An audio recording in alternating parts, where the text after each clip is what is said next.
अश्लील कंटेंट के तौर पर, चाहे वो वर्बल वल्गैरिटी हो, चाहे वो सीन के जरिए हो, या फिर चाहे वो अलग तरीके से अश्लीलता फैलाने की बात हो। एक नहीं, दो नहीं, सीधा 25 प्लेटफॉर्म बंद करें। का वल्गर कंटेंट, अश्लील कंटेंट, उसको भारत सरकार ने सीधा नकारा है कि ये चीजें यहाँ पे नहीं चलेंगी। लेकिन रेगुलेशन नहीं, सरकार ने सीधा बैन लगाया है, सीधा साधारण बैन लगाया है। नमस्कार, स्वागत है आपका इंडिया डेली के डिजिटल प्लेटफॉर्म पर। मैं हूं आपके साथ विवेक चांडिल्य। इस मॉडर्न टॉपिक लेकर आपके सामने कंटेंट का बाजार तेजी से बड़ा हो रहा है। मेरे साथ आज के डिस्कशन में ज्वाइन कर रहे हैं हमारे सहयोगी। इस बार हम बातचीत करेंगे और साथ ही साथ हम ये भी जानने की कोशिश करेंगे कि ओटीटी का जो मार्केट है भारत में कितना बड़ा है और इस मार्केट में कितना हम अश्लील कंटेंट देख पा रहे हैं और इस पर एक्शन लेने की जरूरत आखिर क्यों पड़ी है। यश हमें ज्वाइन कर रहे हैं। यश, एक इंपॉर्टेंट खबर आई है, बहुत बड़ी न्यूज आई है और उस खबर को लेकर आज हम चर्चा करेंगे। सबसे पहले ये डिटेल बता दें कि हुआ क्या है। दरअसल सरकार ने 25 ओटीटी एप्लीकेशंस को बैन कर दिया, ओटीटी प्लेटफॉर्म को बैन कर दिया है, जिसमें मैं सबसे पहले नाम आपको बता दूं। अगर ये ओटीटी प्लेटफॉर्म आप देखते हैं तो आप नहीं देख पाएंगे। इस वीडियो के जरिए आप जानकारी आप तक पहुंचा रहे हैं। ALTT यानी कि आल्ट एप्लीकेशन को बैन किया गया है, प्लेटफॉर्म को बैन किया गया है। उर्दू प्लेटफॉर्म को बैन किया गया। Big Shot, Desi Flix, Navaslide, Gulab app, Boomex, Kangan app, hole app, Jalwa app, wow entertainment, look entertainment, hit prime, Franeo, show X, hot X VIP, Halchal app, neon X VIP, soul talkies, Adda TV, mood X, Mauj flix, tri flix, Fugi और Showhit. इसे ban किया गया। IT act 2000 की धारा 67 के तहत internet पर अश्लील कंटेंट प्रकाशित करना या फैलाना कानून अपराध है। कानूनन आईटी एक्ट 2000 धारा 67A, इंटरनेट पर सेक्सुअल एक्टिविटी से जुड़ा वीडियो या कंटेंट पोस्ट करना गैरकानूनी है। BNS 2023 धारा 294, सार्वजनिक जगहों पर अश्लील हरकत करना या गंदे शब्दों का इस्तेमाल करना दंडनीय अपराध है। महिलाओं के अश्लील एक्ट 1986 धारा 4, किसी भी माध्यम से महिलाओं को अश्लील या अपमानजनक रूप में दिखाना कानूनन अपराध है। तो ये एक्शन हुआ है। ये एक्शन क्यों जरूरी था, इसे समझने की जरूरत है। हमारी सोसाइटी में लगातार बहुत तेजी से कंटेंट कंज्यूम हो रहा है, चाहे वो सोशल मीडिया के माध्यम से हो, चाहे वो अलग अलग माध्यम से हो। वो कंटेंट, उसमें एक बड़ा हिस्सा, बड़ा कंटेंट आता है अश्लील कंटेंट के तौर पर, चाहे वो वर्बल वल्गैरिटी हो, चाहे वो सीन के जरिए हो, या फिर चाहे वो अलग तरीके से अश्लीलता फैलाने की बात हो। इसलिए सरकार ने बहुत सख्त एक्शन लिया। लेकिन इसके जड़ में क्या, ये भी मैं आपको बताऊंगा। पहले मुझे आपका रिएक्शन चाहूंगा। ओटीटी मार्केट कितना बड़ा, कितना वास्ट और कितना एक तरह से पूरी दुनिया में देखा जाने वाला प्लेटफॉर्म। आपने दुनिया का जिक्र किया। सबसे पहले अगर हम सिर्फ भारत की बात करें, भारत में मंथली बेस पे एक महीने में 500 मिलियन से ज्यादा यूजर्स हैं जो ओटीटी प्लेटफॉर्म देखते हैं। ओटीटी प्लेटफॉर्म 500 मिलियन सिर्फ 30 दिन में, एक महीने में तो ये यूजर्स हैं हमारे। ओटीटी प्लेटफॉर्म में जिसका जिक्र किया आपने, ऑल्ट बालाजी का, ALT बालाजी का, वो नंबर 6 पायदान पे आता है, जिसको सबसे ज्यादा भारत में देखा जाता है। ऑल्ट बालाजी के जो और छोटे एप्स होते हैं जिनको बाहर के देशों में डाउनलोड करके, जिसको APK फाइल बोलते हैं, APK फाइल से डाउनलोड करके नॉर्थ अमेरिका में, यूरोप में भी देखा जाता था। पर अब वहां सब जगह, क्योंकि भारत का ही तो स्ट्रीमिंग है वो ऑल्ट बालाजी का, उसको बंद कर दिया और नंबर 6 पायदान पे आता है। और जहाँ पे बोला जा रहा है कि इतने ज्यादा उसकी यूजर्स हैं, जैसा कि आपने बोला कि कंटेंट, उसका वल्गर कंटेंट, अश्लील कंटेंट, उसको भारत सरकार ने सीधा नकारा है कि ये चीजें यहाँ पे नहीं चलेंगी। जिस धारा के अनुसार उसको बंद किया गया है, उसमें ये रेगुलेशन भी आ सकती थी, लेकिन रेगुलेशन नहीं, सरकार ने सीधा बैन लगाया है, सीधा साधारण बैन लगाया है। और ये अपने आप में बहुत बड़ी चीज है कि इंडिया, जो कि ओटीटी का ग्रोइंग प्लेटफॉर्म कहते हैं, कि जियो हॉटस्टार जैसे, यहाँ पे नेटफ्लिक्स जैसे अपना मार्केट बढ़ाना चाहते हैं, और वहीं पर ओटीटी के अगर उन्होंने 25, एक नहीं, दो नहीं, सीधा 25 प्लेटफॉर्म बंद करें, मतलब ये अपने आप में बहुत बड़ी स्टेटमेंट है विवेक साहब। बिल्कुल। और अगर आप देखेंगे तो 2008 में देश में ओटीटी की शुरुआत हुई थी। सबसे पहले बिग फ्लिक्स लॉन्च हुआ था, आपको याद होगा, और से रिलायंस एंटरटेनमेंट ने 2008 में लॉन्च किया था। इसके बाद 2010 में डिजीवाइव ने नेक्स्ट GTV नाम से इंडिया का पहला ओटीटी मोबाइल ऐप लॉन्च किया। IPL की लाइव स्ट्रीमिंग जब हुई तो इसमें लोकप्रियता और बढ़ी। 2013 में टीवी शोज भी ओटीटी पर आए और इसको लेकर अलग अलग जो है जो रेगुलेशन है वो समय समय पर सेल्फ रेगुलेशन भी ओटीटी कंपनी से लाने की जो है वो कोशिश की, घोषणा की। लेकिन ये पूरा मामला शुरू होता है 3 महीने पहले, पूरा एपिसोड है ये शुरू होता है 3 महीने पहले से। सुप्रीम कोर्ट में ऑनलाइन अश्लील कंटेंट के स्ट्रीमिंग पर रोक लगाने वाली याचिका डाली जाती है, सुनवाई होती है 3 महीने पहले। कोर्ट केंद्र सरकार से और 9 ओटीटी सोशल मीडिया प्लेटफॉर्म से नोटिस का जवाब मांगता है। होता क्या है कि जस्टिस बीआर गवई और जस्टिस अगस्टीन जॉर्ज मसीह की बेंच कहते हैं कि याचिका एक गंभीर चिंता पैदा करती है, केंद्र को इस पर कुछ कदम उठाने की जरूरत है। यानी कि 3 महीने पहले से ये चीजें शुरू हो चुकी। ये मामला कार्यपालिका और विधायिका के अधिकार क्षेत्र में आता है। ऐसे भी हम पर आरोप है कि कार्यपालिका के अधिकार क्षेत्र में हम दखल देते, वो समय कुछ सवाल को लेकर उठे थे। केंद्र की ओर से पेश सॉलिसिटर जनरल तुषार मेहता कहते हैं कि ओटीटी और सोशल मीडिया प्लेटफॉर्म पर कंटेंट को लेकर कुछ रेगुलेशन पहले से मौजूद है, सरकार नए नियम लागू करने पर विचार कर रही है। याचिकाकर्ता की ओर से एडवोकेट विष्णु शंकर जैन पेश हुए थे। दरअसल सुप्रीम कोर्ट में केंद्र सरकार से ओटीटी और सोशल मीडिया प्लेटफॉर्म पर अश्लील कंटेंट को रोकने के लिए दिशा निर्देश जारी करने की मांग की गई थी। याचिकाकर्ता ने तर्क दिया था कि ऐसी सामग्री युवाओं और समाज पर नकारात्मक प्रभाव डाल रही है। 5 ओटीटी और 4 सोशल मीडिया प्लेटफॉर्म जिनका नाम उसमें था, उसमें उल्लू था, नेटफ्लिक्स था, अमेज़न प्राइम था, मूवी था और आज बालाजी था। सोशल मीडिया प्लेटफॉर्म में एक्सकॉर्ड था, गूगल था, मेटा इंक था यानी कि फेसबुक और एप्पल था। हालांकि जो एक्शन हुआ है वो उल्लू पर हुआ है, आज बालाजी पर हुआ है। इसके अलावा 20 ऐसे ओटीटी प्लेटफॉर्म है वो उन पर जो है वो बैन लगाया गया। अब ये बताइए, आप सिंपल सा जवाब दीजिए, आप युवा हैं, यूथ है, क्या कंटेंट ऐसे ओटीटी पर डाला जा रहा है, क्या परोसा जा रहा है जिससे लोग इतना धड़ल्ले से देख रहे थे? सबसे बड़ी बात, ओटीटी के प्लेटफॉर्म पे आज के टाइम में 10 साल के बच्चे के हाथ में फोन है, आज के टाइम में 80 साल के बुजुर्ग के हाथ में फोन है। सब लोग फोन देखते हैं, ओटीटी देखते हैं, क्योंकि ये इसको डिजिटल वर्ल्ड बोला जाता है कि आगे टीवी नहीं देखेंगे लोग, आगे डिजिटली वर्ल्ड है। लेकिन उसका ये मतलब ये कि ओटीटी प्लेटफॉर्म पे सब कुछ डाल सके।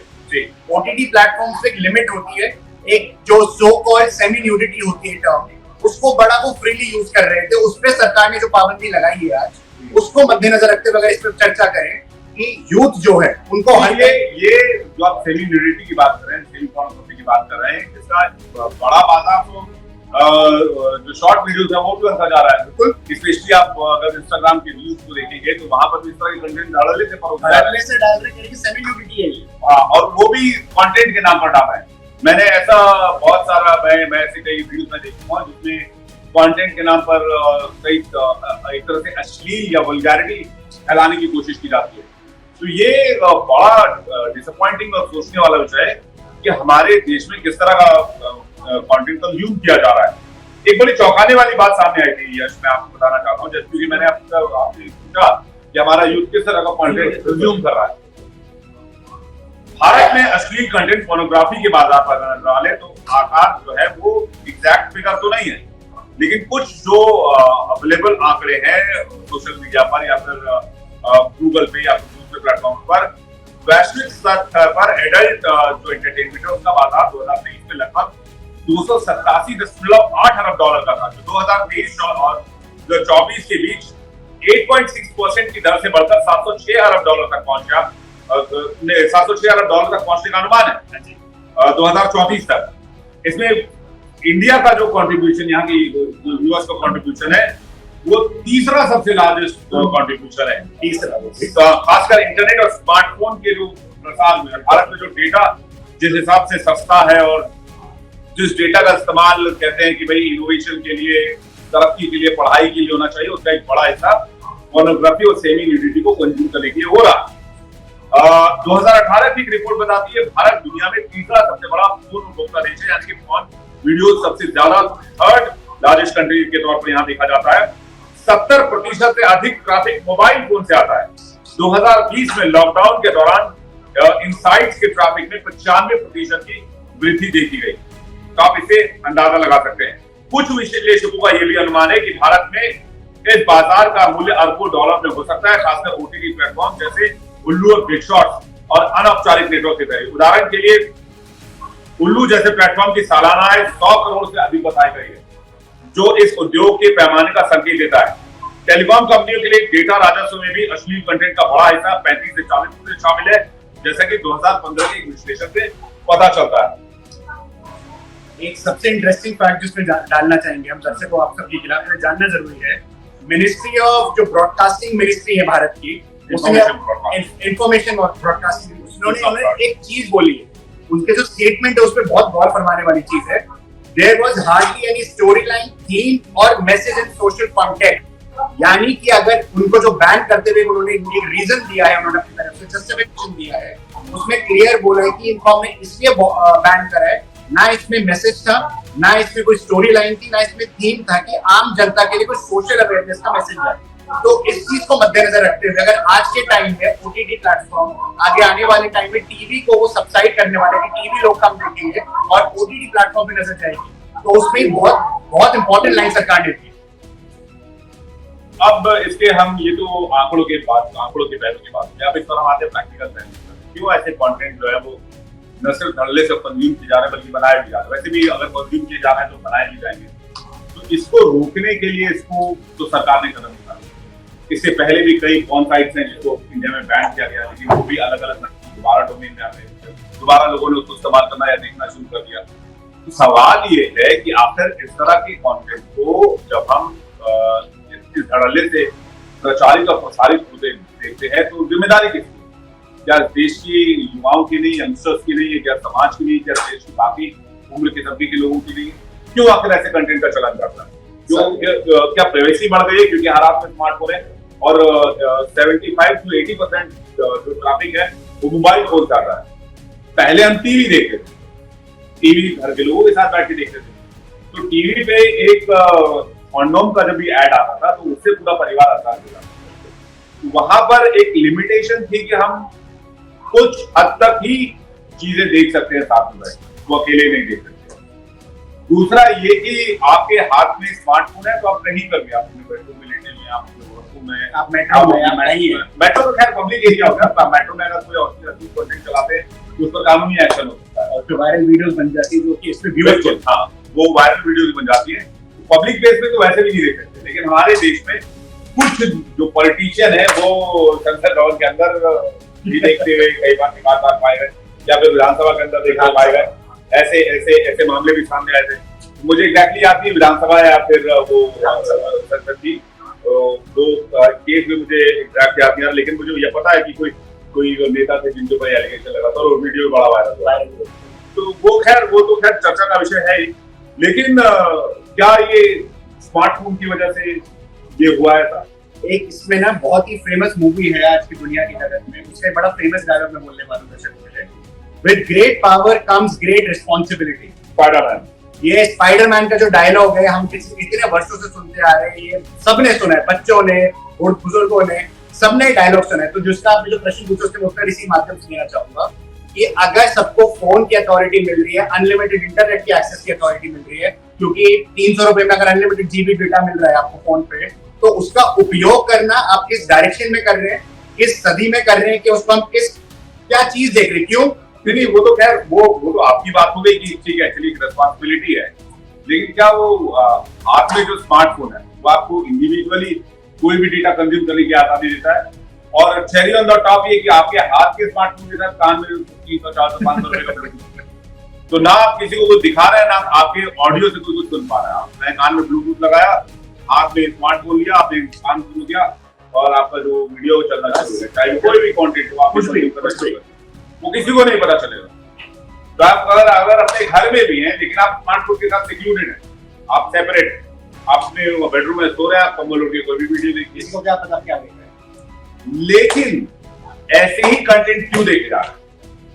ऐसे कंटेंट इसलिए देखे जा रहे हैं जागरूकता की कमी सबसे बड़ी चीज आज के टाइम में। लोगों को जो सेक्स एजुकेशन की बात की जाती है उसकी कमी, उसी का टॉपिक आ रहा है कि आज के टाइम में स्कूल के जो छात्र हैं, कॉलेज के जो छात्र हैं, उन्हें लगता है कि हमारे हाथ में अगर फोन है तो हम कुछ भी कर सकते हैं। सब ब्लॉगर बनना चाहते हैं, सब यूट्यूबर बनना चाहते हैं, लेकिन अगर वो यूट्यूबर बन के सोशल अवेयरनेस फैलाए कि ऐसा कंटेंट, क्योंकि इंफोटेनमेंट जिसको आज के टाइम में कहा जाती है, इंफोटेनमेंट होना चाहिए, लेकिन उस पर भी रूल्स होने चाहिए। कि अगर आप इंफोटेनमेंट कर रहे हैं तो उसके रूल्स रेगुलेशन होने चाहिए, क्योंकि इंस्टाग्राम जैसा मीडियम अगर आज के टाइम में आपको सेमी न्यूडिटी करके, मैं इन्वर्टेड कॉमा में बोल रहा हूँ सेमी न्यूडिटी, उसको करके आपको अश्लील कंटेंट जो डालने की अनुमति दे रहा है और उस पे लाखों व्यूज आते, चाहे उस पेज के फॉलोअर केवल 2 हो, लेकिन वो एक वीडियो डालते हो, ऐसी वीडियो पे 1 घंटे में 1 मिलियन व्यूज आते हैं। नहीं, लेकिन मुझे नहीं लगता सिर्फ ये इंडिया के अंदर एक प्रॉब्लम है। आपने यूथ और यंगस्टर्स की बात की, और मुझे ये भी नहीं लगता सिर्फ यूथ और यंगस्टर्स के इशू है, ये एक सोशल इशू बनता जा रहा है, क्योंकि उम्र के हर तबके के साथ ये इशू है। जिसके पास स्मार्टफोन है, मोर और लेस कहीं ना कहीं ये वो कंटेंट, वो असली कंटेंट जो है वो कंज्यूम करते हैं। तभी एक छोटे छोटे ओटीटी आते हैं, उनका ईयरली टर्नओवर 100 करोड़ के ऊपर होता है। एक ओटीटी प्लेटफॉर्म खुला, आप उल्लू जैसे इसकी बात कर रहे थे, हम देसी फ्लिक्स की बात कर रहे थे, एक आम आदमी जो नेटफ्लिक्स, हॉटस्टार या अमेज़न प्राइम देखने वाला है वो उनको जानता भी नहीं होगा, लेकिन अब ये चर्चा का विषय नहीं, मैंने अभी जो नाम पढ़ा, जिसमें मैं 2-3 नामों को छोड़ दीजिए, मुझे मैक्सिमम नाम नहीं पता। 20 से 22 नाम नहीं मालूम, 25 में से 22 में से मुझे लगता है कम से कम 18-19 नाम मुझे नहीं पता थे, और 2-3-4 नामों से मैं वाकिफ था, लेकिन इससे ज्यादा नाम मुझे, पर उनका टर्नओवर। तो ये बाकी लोगों को कैसे पता चल रहा है? ये बाकी लोगों को इससे पता चल रहा है क्योंकि उनकी जो खामियां हैं, जो उनकी गाइडलाइंस है, वो नेटफ्लिक्स जैसे, अमेज़न प्राइम जैसे स्ट्रांग नहीं है। नहीं, इनकी रीच इतनी कैसे बढ़ जाती है? जैसे आपको पता नहीं था कि भाई इनमें से 16-17-18 एप्लीकेशन के बारे में आपको नहीं पता था, लेकिन ये आप इतने पॉपुलर लोगों की रीच करते हैं। ये बहुत से छोटे छोटे मीडियम से है। आज के टाइम में टेलीग्राम हो गया, ट्विटर हो गया, ये वहां पे लिंक डाल देते हैं। अच्छा, ये डाउनलोड, ये भी डिजिटल मीडिया का इस्तेमाल, बिल्कुल, ये टेलीग्राम का इस्तेमाल करते हैं, ये एप्लीकेशन का इस्तेमाल करते हैं, ये टेलीग्राम बॉट्स का इस्तेमाल करते हैं। लेकिन इसमें भी एक कैच है। ये जो इशू है, आप देखिए, एक वेबसाइट का नाम आपको बताता हूँ मैं, कई लोग इस वेबसाइट को जानते होंगे, ओनली फैंस के नाम से बहुत पॉपुलर वेबसाइट है। वो वेबसाइट इतने कम समय में इतनी पॉपुलर हो गई, सिर्फ और सिर्फ पोर्नोग्राफी, सेमी न्यूडिटी और सब्सक्राइबर बेस के ऊपर, और वहां पर धड़ल्ले से अश्लीलता बेची गई पूरी दुनिया में, और वहां पर कोई इंडस्ट्री नहीं थी, कोई पॉर्न इंडस्ट्री नहीं थी, लेकिन फिर भी ये सब कुछ न सिर्फ वहां पर देखा जा सकता था, बल्कि आप उसको पर्सनली सब्सक्राइब करके उसमें 1000, 1500, 1200 रुपए देकर, अगर भारतीय रुपए के हिसाब से बात करें और डॉलर में बात करें तो $100, $80, $50 में आप दे करके आप वहां पर उसको सब्सक्राइब करके जो न्यूड कंटेंट है वो देख सकते हैं। और इसकी पॉपुलैरिटी का जो अंदाजा इस बात से लगाया जा सकता है कि बहुत कम समय में अरबों डॉलर के ट्रांजैक्शन पर ये वेबसाइट जाकर पहुंच गई, और न सिर्फ पहुंची, तो इससे 2 बातें पता चलती है कि ये सोशल इशू न सिर्फ इंडिया के लिए बल्कि वर्ल्ड के लिए, ये सोशल इशू वर्ल्ड के लिए बिल्कुल सही आपने लाइन बोली, क्योंकि इंडिया की हम बात अब क्यों कर रहे हैं, क्योंकि आज सरकार ने 25 साल पे बैन लगा दिया, लेकिन और मुझे लगता है ऐसे वेबसाइट को बैन बिल्कुल करना चाहिए। मैं उसी पे आ रहा था, इसलिए ओनली फैंस ये नाम है, ये इंस्टाग्राम पे लोग धड़ल्ले से इसकी लिंक डालते हैं कि हमारी यहाँ की भी प्रोफाइल है, इस पे क्लिक करें, हमें सब्सक्राइब करें, और कुछ ऐसे भी सो कॉल्ड क्रिएटर्स हैं जो अपना फ्री में कंटेंट करते हैं जिससे हमारी रीच बढ़े। तो ये कंटेंट को जो ये फैला रहे हैं छोटे छोटे माध्यमों से, जिससे कि आज ही चर्चा का विषय बना हुआ है, क्योंकि ओनली फैंस का जिक्र किया, यहाँ पे ऑल्ट बालाजी का जिक्र किया। ऑल्ट बालाजी क्या करता था कि पहले कंटेंट डालते थे जिस पे थोड़ा कि चलो 18+ लिख देते थे, लेकिन होता नहीं था वो 18+ के खिलाए। उसके बाद उन्होंने 18+ को छोड़ के सीधे न्यूडिटी दिखानी शुरू करी, और इस माध्यम से ये कहते कि वो न्यूडिटी नहीं है, वो आज के टाइम की यूथ को देख के सीखे। क्या सीखेंगे? उनका मतलब क्या ऐसे सिखाने का? क्या स्कूलों में सेक्स एजुकेशन नहीं होता, या कॉलेजों में सेक्स एजुकेशन नहीं होता? उधर वहां पढ़ के बच्चा एक आ रहा है, अपना एक 18 साल का है, वो उसको कंसेंट देने के लिए वो बोला जाता है कि 18 आप वोट दे सकते हो, कंसेंट दे सकते हो। तो क्या बच्चों में ये अवेयरनेस स्कूल की जिम्मेदारी नहीं, कॉलेज की जिम्मेदारी नहीं है, या एजुकेशन बोर्ड की जिम्मेदारी नहीं है इस चीज पे, या सिर्फ ये ओटीटी सो कॉल्ड प्लेटफॉर्म जो सेमी न्यूडिटी करके न्यूड कंटेंट देख के बच्चों को बिगाड़ रहे हैं, आज की यूथ को बिगाड़ रहे हैं? हम चाहे भारत की बात करें, हम एशिया की बात करें, या फिर हम अगर अमेरिका की भी बात करें, क्योंकि अमेरिका में भी इतने इंडियन कंटेंट के, वहां पे इंडियन ओरिजिन के लोग रहते हैं, तो ये बात पूरी दुनिया की आ जाती है। मेरे साइड बिल्कुल आ जाती है, लेकिन इसमें एक बड़ा मैं एक बड़ी लकीर खींचना चाहता हूँ, बड़ी लकीर खींचना चाहता हूँ मैं। चाइना का एग्जाम्पल देना चाहता हूँ। चाइना को अगर आप देखिए,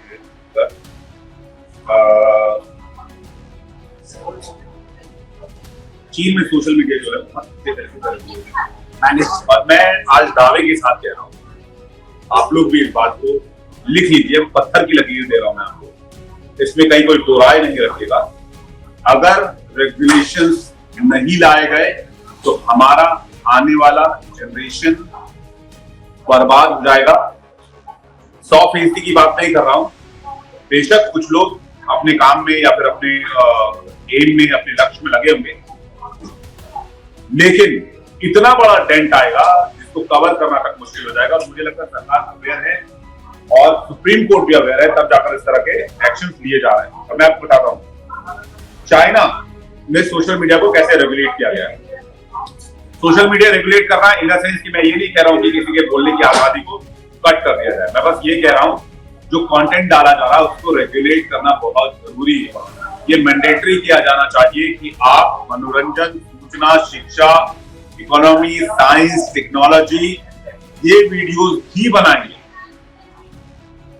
आप देश के शहीदों के बारे में, देश के जवानों के बारे में, हमारी आर्मी के बारे में, इसके अलावा जिन लोगों ने देश के लिए बलिदान दिया, हमारे जो कुर्बानी दी, हमारे जो असली हीरो सुभाष चंद्र बोस, हमारा जो इस जैसे हीरोज रहे हमारे, उनके बारे में बात करना बहुत जरूरी है। अब देखिए चीन में क्या होता है, चीन में जो शॉर्ट वीडियोस हैं उसमें आप इंफोटेनमेंट की बात कर सकते हैं, आप किसी स्किल की बात कर सकते हैं, आप जो है वो टेक्नोलॉजी की बात कर सकते हैं, आप जो है वो साइंस की बात कर सकते हैं, आप पॉलिटिकल बातें कर सकते हैं। पॉलिटिकल में से पॉलिटिक्स में क्या चल रहा है नहीं चल रहा है, इस तरह से आप अलग अलग जो आयाम है वो मतलब जिससे कि आपका स्किल और आपका इंफॉर्मेशन दोनों बेहतर हो।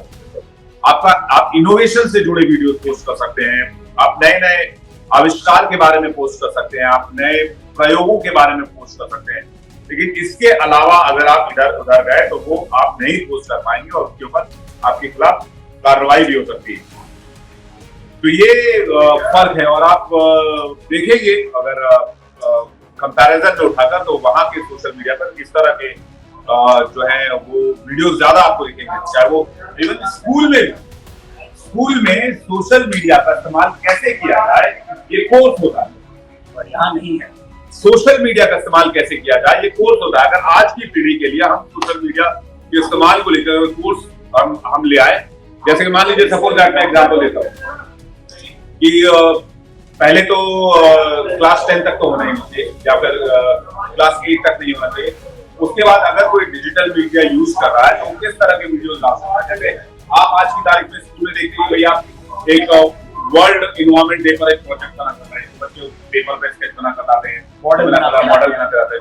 अगर आप उनको बोलेंगे कि आप एक शॉर्ट रील बना कर लाइए या फिर एक शॉर्ट रील का आइडिया लेकर आइए, स्क्रीन पे करके लाइए, आप ये आइडिया लेकर आइए, हम बना देंगे, आइडिया लेकर आइए।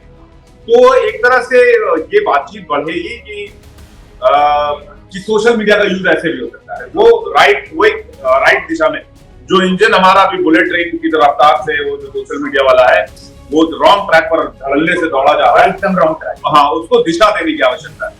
तो इसके लिए अवेयरनेस बहुत जरूरी है। इसके लिए सरकार का इसमें दखल देना, एक्टिव पार्टिसिपेशन बहुत जरूरी है और इस तरह के फैसले बहुत जरूरी है जो फैसला लिया गया। क्या कहेंगे? जो फैसला लिया गया वो बहुत जरूरी था और ऐसे ही फैसले आने वाले वक्त में आने वाली यूथ को वो एक लेसन देंगे, चाहे वो डायरेक्टली दे इनडायरेक्टली दे, लेकिन उनके लिए सबक है कि अगर ऐसे इनोवेटिव आइडिया से भी स्कूल और कॉलेज के प्रोजेक्ट बन सकते हैं जिससे आज का यूथ ये भी ना कहे कि कौन से पुराने प्रोजेक्ट किस जमाने के कर रहे हैं। अगर उनको टेक्नोलॉजी से रिलेटेड आज की रील जो चलती है, शॉर्ट्स चलते हैं यूट्यूब पे, फेसबुक पे, ट्विटर पे, उनसे रिलेटेड कंटेंट आप प्रोडक्टिविटी की तरफ देंगे, जैसा कि जिक्र किया भी आपने, क्योंकि जो बुलेट ट्रेन है वो गलत डायरेक्शन की तरफ जा रही है।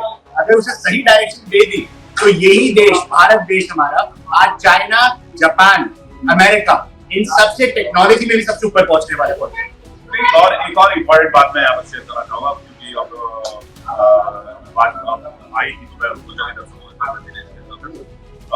बड़ी बात ये कि ये एक मैसेज उन लोगों के लिए है जो कि सोशल मीडिया पर अश्लील कंटेंट बना रहे हैं।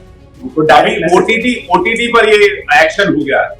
अगला नंबर सोशल मीडिया का है, जो सोशल मीडिया पर अश्लील कंटेंट परोस रहे हैं। आपको जल्दी ये खबर मिलेगी कि वो तमाम अकाउंट एक साथ सस्पेंड कर दिए गए हैं, बेशक वो करोड़ों की संख्या में हो, और आर्टिफिशियल इंटेलिजेंस की मदद से इनकी स्क्रूटनी की जाएगी और ये पहले टास्क दिया जाएगा सोशल मीडिया कंपनीज को। अगर वो करने में कामयाब होते हैं तो ठीक है, वरना फिर सरकार इस पर एक्शन ले सकती है। इसलिए इस पर काम शुरू हो चुका है। अगर इस तरह का कंटेंट कोई क्रिएट कर रहा है तो उन तक ये वीडियो जरूर पहुंचाएं। सरकार का यह फैसला आपको कैसा लगा कमेंट सेक्शन में हमें जरूर बताएं। आज के लिए फिलहाल इतना ही। अगली बार फिर हम हाजिर होंगे किसी बड़ी खबर पर, आपके साथ चर्चा में शामिल होंगे। आप भी अपनी राय कमेंट करके जरूर बताइएगा। तो वीडियो कैसा लगा ये भी बताइएगा, लाइक और सब्सक्राइब करना ना भूलिएगा। फिलहाल इतना ही, दीजिए इजाजत, नमस्कार।